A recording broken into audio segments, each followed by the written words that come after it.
অসমৰ ৮,১৮২খন প্ৰাথমিক বিদ্যালয়ত আছে ২৫ জনতকৈ কম ছাত্ৰ-ছাত্ৰী।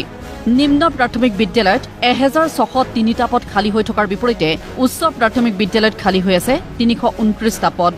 আনহাতে ৰাজ্যৰ মহাবিদ্যালয়সমূহত খালী হৈ আছে ৯৩৫টা সহকাৰী অধ্যাপকৰ পদ। ৭খন অভিযান্ত্ৰিক মহাবিদ্যালয়তো খালী হৈ আছে ১৯২টা সহকাৰী অধ্যাপকৰ পদ। বিধানসভাত উন্মোচিত হ'ল এই তথ্য। বিধানসভাত শিক্ষামন্ত্ৰী ডঃ ৰণোজ পেগুৰ ঘোষণা, শিক্ষানুষ্ঠানৰ উন্নয়নৰ বাবে শিক্ষা সমীক্ষা কেন্দ্ৰ স্থাপন কৰিব শিক্ষা বিভাগে। এই বছৰ আমি সমগ্ৰ শিক্ষাৰ অধীনত শিক্ষা সমীক্ষা কেন্দ্ৰ নামে এটা digital command and control centre এটা প্ৰতিষ্ঠা কৰাৰ কাৰণে আমি আগবাঢ়িছোঁ। আমি প্ৰত্যেকখন বিদ্যালয়ৰ শিক্ষকসকলৰ, বিদ্যালয়ৰ ছাত্ৰ-ছাত্ৰীসকলৰ, বিদ্যালয়ৰ আন্তঃগাঁথনিৰ ইয়াৰ ডাইনামিক ডাটা অৰ্থাৎ প্ৰত্যেক দিনে আপডেট হৈ থকা ডাটা আমি প্ৰত্যক্ষ কৰিব পাৰিম। বিধানসভাৰ মজিয়াত শিক্ষামন্ত্ৰীয়ে প্ৰকাশ কৰা তথ্য মতে অসমত উদ্বেগজনকভাৱে কমি আহিছে বিজ্ঞান আৰু বাণিজ্য শাখাৰ নামভৰ্তি। এই কথা অনুসন্ধান কৰি দেখিছোঁ যে ছাত্ৰ-ছাত্ৰীৰ এনৰোলমেণ্ট বাণিজ্য শাখাত আৰু বিজ্ঞান শাখাত আমাৰ কম হৈ থাকে।